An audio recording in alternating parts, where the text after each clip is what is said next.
अजितदादांच्या निधनानंतर आता अर्थसंकल्प कोण मांडेल हा प्रश्न आता उभा राहतोय. उपमुख्यमंत्री आणि वित्तमंत्री अजित पवार यांच्या विमान अपघातातील आकस्मिक निधनानंतर राज्याच्या अर्थसंकल्पाच्या तयारीवर प्रश्नचिन्ह निर्माण झाले.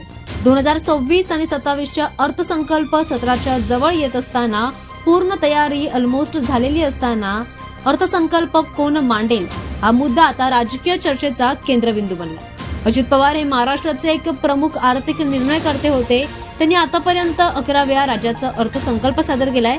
2026 आणि 27च्या अर्थसंकल्पासाठी चांगली तयारी जवळपास पूर्ण झाली असल्याचं पक्ष आणि प्रशासनातून सांगितलं जात आहे. परंतु त्यांच्या अकस्मात निधनामुळे आता पुढील जबाबदारी कोणाकडे येणार हा प्रश्न आता उभा राहतो. राज्य शासनाच्या नियमांनुसार एखादा वित्तमंत्री पद रिकामं झाल्यास त्याचे अधिकार मुख्यमंत्र्यांकडे दिले जातात, जे सरकारचे प्रमुख असतात. त्या आतापर्यंतच्या माहितीनुसार अर्थमंत्र्यांची भूमिका तात्पुरती मुख्यमंत्री देवेंद्र फडणवीस यांच्याकडे जाण्याची शक्यता व्यक्त केली जाते.